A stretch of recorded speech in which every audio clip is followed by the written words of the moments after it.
Hello Reformers, and welcome to a special feature of Forged Battalion. Now, Forged Battalion is developed by Petroglyph, one of my favorite developers, and, well, I guess we should just dive right into it. Now, this is a game where you can customize every single unit that you are going to be making. So if we go into the faction creator right here, I've already created my faction, but you can take a look and see what I've currently done. I haven't unlocked that much in the tech tree, which we will take a look at. As you can see, it's massive, in just a second. Now, you have infantry, you have light vehicles, heavy vehicles, and air units, as well as turrets at the moment. Obviously, this game is in early access on Steam, and if you want to check it out, you can click on the link in the description. And yeah, so anyway, you can customize these in any way you see fit. So you can customize their weapons, you can give them additional armor, you can give them other abilities as well, I would assume, like being able to reduce the amount of damage you take from certain types of weapons. So for example, this increases the base health of the chassis by 50%. Infantry with this upgrade cannot be crushed.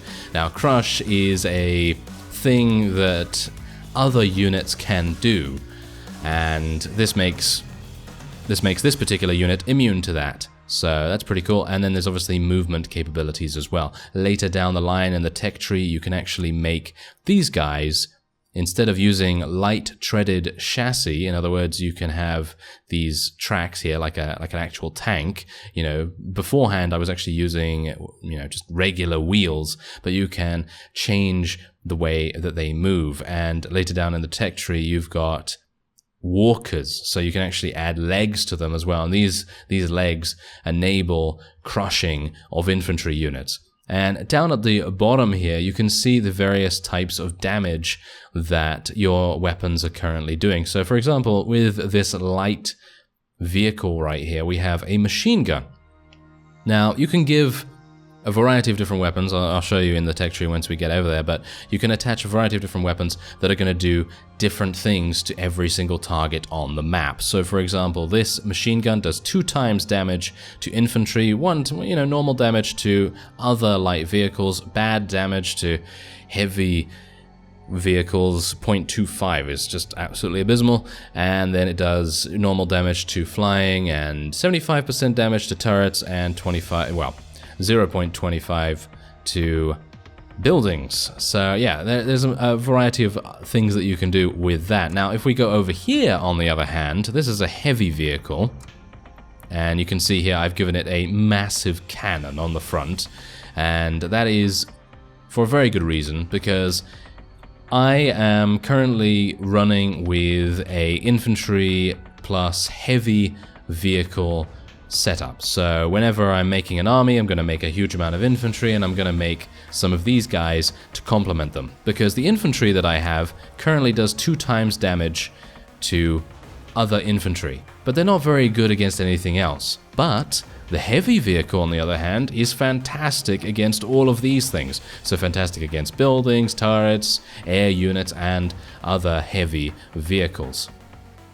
And now, you can choose between 2 different things. I could also use artillery if I so desire, but artillery, as is the case, cannot be used against air units, and that's the reason why I'm using the cannon. Now, of course, I've still given it the improved armor here, so, that can obviously do that, and then it has heavy treaded chassis. Now, this also affects the way that they move around the map and what they're able to do. So in other words, this replaces heavy vehicle wheels with treads. Treads are unaffected by terrain movement effects, but are slow. So in other words, you trade movement speed for being able to move on every terrain at the same speed. So it's pretty good.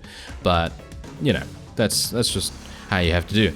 But there are a variety of other things as well, because there is I think a hover kind of thing. So you have tanks that are able to go over water and stuff like that, so that's pretty cool too. Otherwise, we have these drone type things, and we also have turrets, and the turrets can, of course, be outfitted with a variety of other things as well. So yeah, if you take a look at the tech tree, this can be unlocked with research points. You gain research points by playing, and that's literally it. So I have 103 research points right here, and I think it might actually make sense for me to maybe add an anti-tank gun to our aircraft, because at the moment I'm using a lot of infantry, as I said, and we kind of needed maybe a little bit of options, you know. So if we have something that we need to take out, like a huge amount of buildings somewhere that is hard to reach for our you know, heavy tanks, then we can use some of our aircraft instead. So let's unlock that just so that you can see some of the customization as well. And there are chemical weapons. There are also flamethrowers, flame weapons, and there are also plasma weapons and proton beams and glue grenades and just so many cool things. Fusion beams you have here, and this is nuclear damage, so it does basically normal damage to everything except other turrets. Pretty cool, I like this. I'd like to unlock this as soon as possible. And then you also have these really cool sort of side grades, I guess you could call them, which give your infantry, as you can see down there, an ability that allows healing. So if you have some of these and some of the other infantry working together, because you can create multiple different setups, then you can have a medic class, and you can have a kind of marine class, if you will, and yeah, you can go on from there. And now you can see here we have the light walker class and the heavy walker class, well, chassis, and walkers can crush standard infantry units, but are slower than wheels. This is something that I very much want to get as well, but I've only just started playing the game, so I haven't unlocked that much.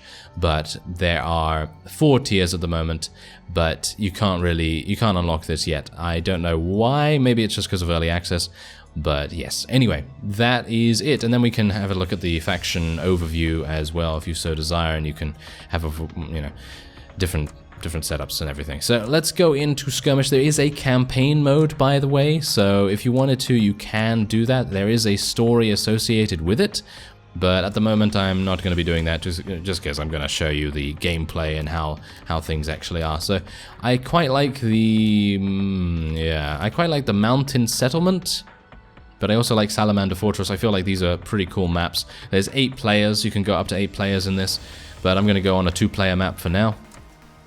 And you can choose your faction. There's also these.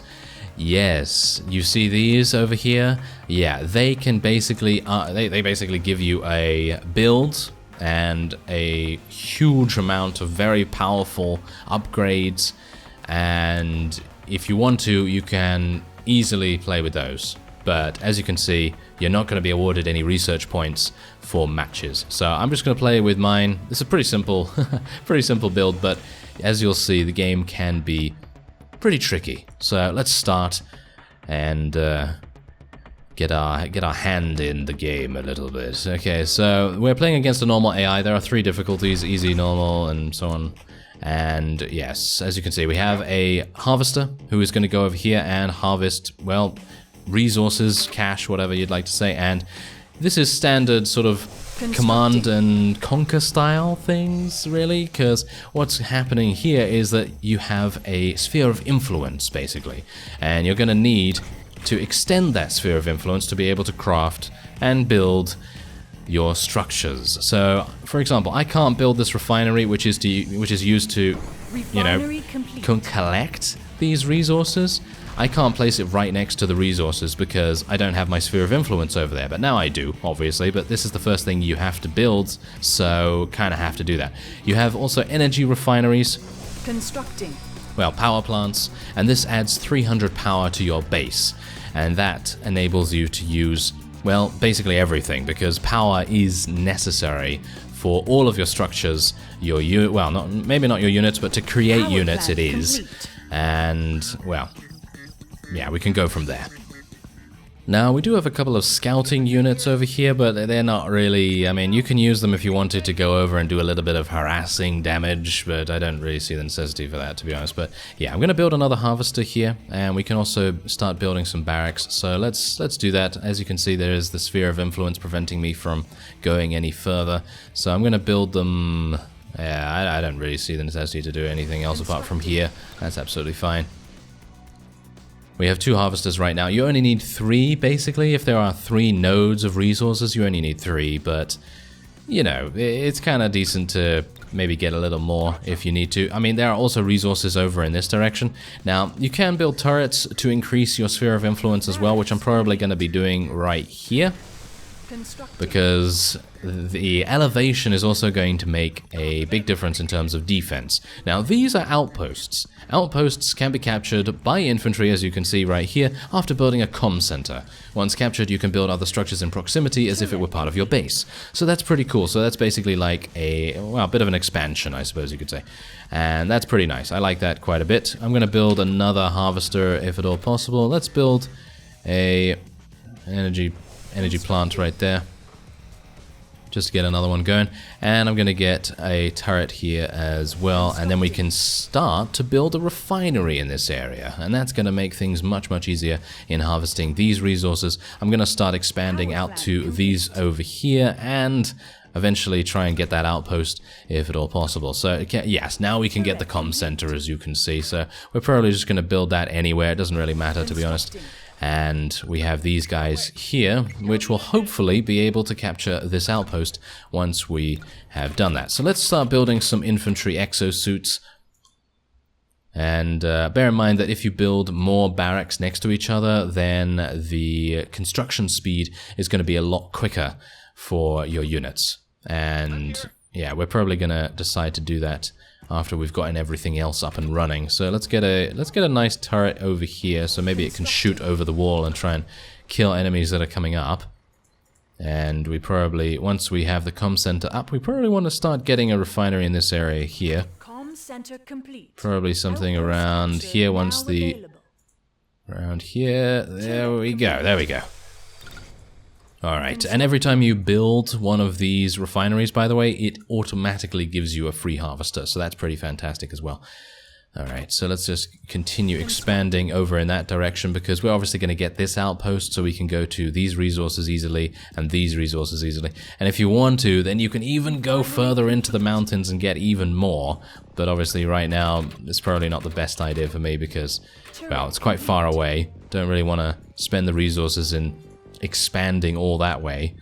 And yeah, we can also get an aircraft factory. I think we're actually going to go for an aircraft factory this time around. Last time I decided to go for heavy vehicles, but I think an aircraft factory could be quite fun because I haven't really used those, and we've just, well, we've just kind of customized those a little bit. Did we actually customize it? No, we didn't. We unlocked it, but we didn't customize it. Ah, that's absolutely awful. Okay, I guess I'm just going to go for the heavy vehicles then instead. Ah, that was my bad. That was really my bad. Oh well, never mind. Now we have hopefully captured this. Haven't we captured this just yet? Yeah, I think we have. That's fantastic. Okay, so now I can start building some turrets in that area. And we can hopefully get another barracks after the heavy vehicle factory is done. Oh, there's the enemy. Ah, hello there. Yeah, so they're, as you can see, using laser weapons. They have laser rifles attached to their exosuits, which is pretty fantastic. But as you can no doubt tell, the laser rifles are not necessarily very good. They're not extremely powerful, so obviously that is... yeah, it's a bit of a drawback in comparison to my machine guns. My machine guns are obviously going to be much more powerful than that. So I'm going to start building in this direction. And we're also going to build in this direction as well. I'm just going to build some energy power plants outside of my base, just so that we can get expansion going on a little bit quicker. And we can maybe start getting another refinery up in this location here so that we can just improve the amount that we are able to do. Yeah, I'm going to need to build some more energy refineries, to be honest. More energy refineries are very badly needed. As you can see, this bar right here, once that fills, you're no longer able to build anything at a good pace. It will take you a pretty long time. Let's actually start rallying people over to the center of the map as well. We need to take these tanks over there. And, oh yes, I should also mention that there is also a super weapon. As you see here, there is a super weapon, and I need to get all factories to be able to acquire that. So I guess I should probably just do that. So let's just build a light vehicle factory over there. Don't really use those at the moment because my infantry basically do everything that the light vehicles have, apart from being pretty mobile. because obviously the infantry are a little bit slower. Let's get a couple more of these. There we go. Nice. And I probably think we should go for probably a couple more harvesters, I think, would be pretty good for us. We have 3 over here. That's enough for that. And we have 2 over here. And they're almost done, as you can see. So we probably want to get a couple of extras. So I'm going to build another harvester.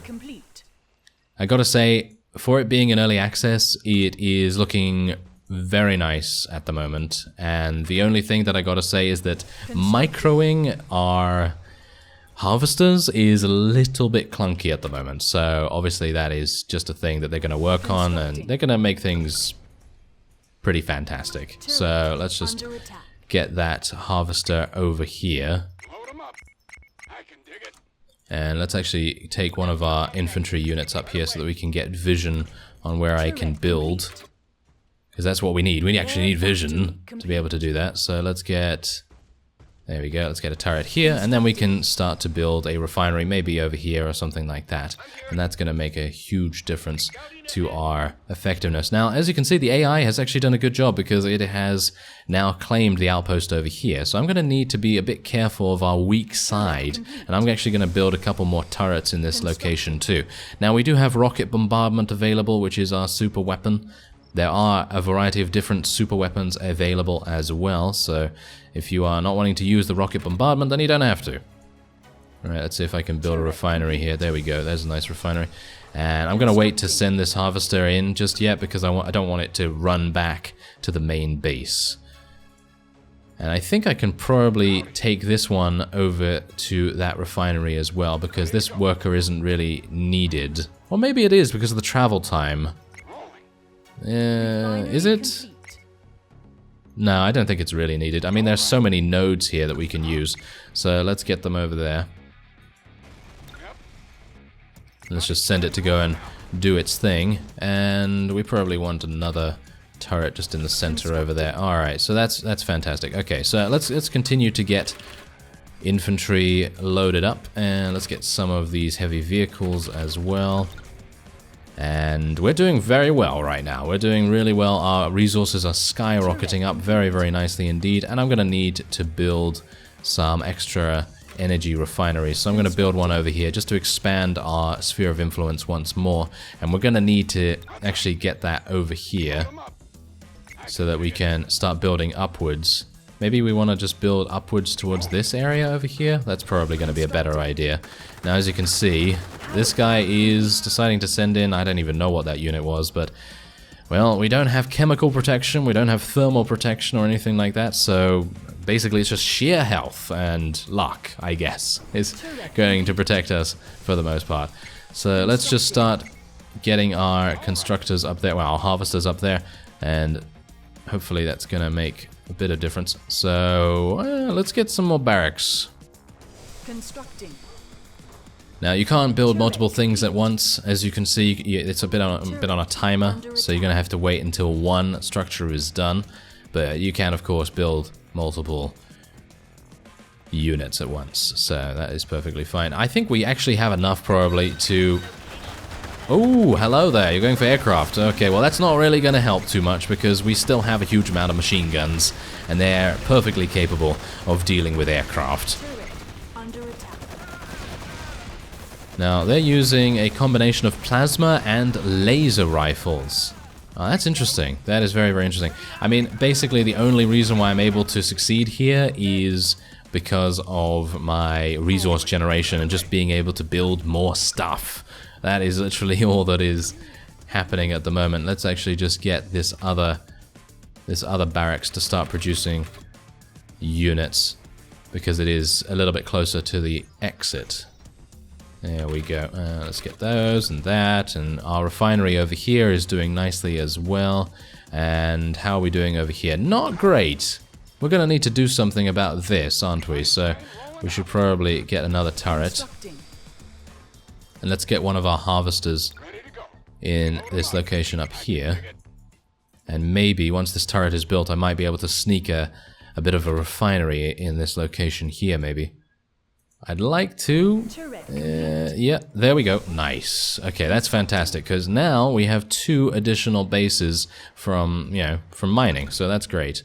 Now, obviously, the enemy, if they're smart, they're gonna go around the side, because there are alternate pathways to every single place, and attack us from the weak side, and that could do a lot of damage. I mean, I don't have any turrets here, so maybe we should build one, just in case. Now, you can see here we're obviously assaulting the front of the base. This guy is using plasma tanks. Wow, they do a lot of damage to everything except infantry, and thankfully I have a huge amount of infantry, so don't really need to worry about that too much. It does tend to use the Supreme Commander way of doing things in terms of the resource generation as well, which I very much appreciate because I absolutely love that game. So yeah, it's not using the StarCraft formula, so you pay over time rather than in bulk, which is pretty cool. And I think we're done. I'm playing a game mode at the moment that is requiring me to destroy every single structure except turrets.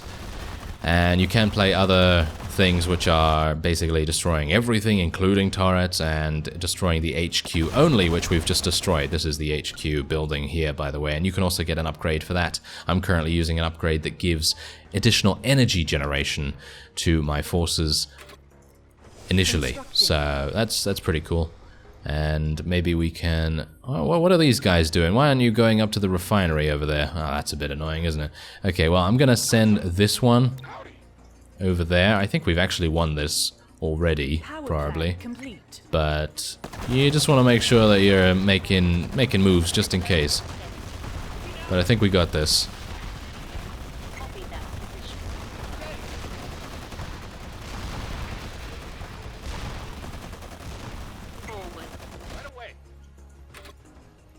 I'm going to build another barracks just in case. And there's another one of their harvesters. I'm actually wondering... nah, they probably haven't built any outposts or anything like that. I think that is probably Victory? Is that it? No, it's probably the outpost. Ah, the outpost. They might be doing something there. Now, if I was a bit smarter about this, I probably would have made the tactical decision to send a second unit over to the outpost, just to secure it. But now that we've absolutely murdered the main base, we don't really have to worry about that too much, so I guess I can just do it the old-fashioned way and just run around with a massive death ball of destruction. Ah, okay, so unfortunately it seems like this right here is currently not... is it accessible? It is accessible, so what is this worker doing? Why is it going back? That's a bit weird.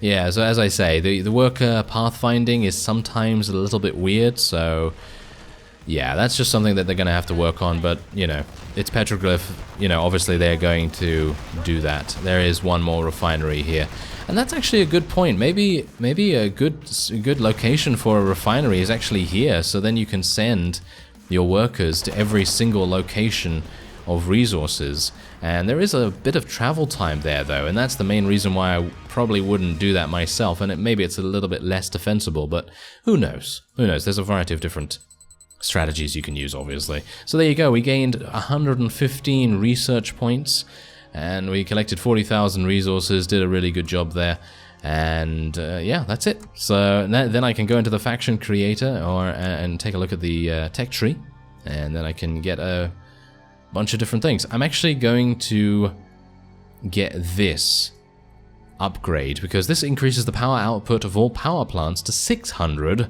from 300, so a 100% increase, which is pretty fantastic.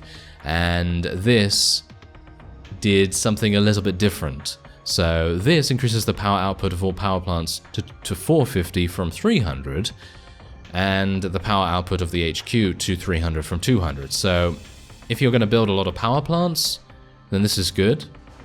And that's exactly what I'm going to do. So I'm going to get that. And you can, of course, unlock, well, just huge amounts of other things. And yeah, I absolutely love this game. It's very, very fun. Very early in the early access period. But if you like what you've seen in the video so far, then yeah, by all means, check it out in the description. I thank you very much for watching, and I will see you next time.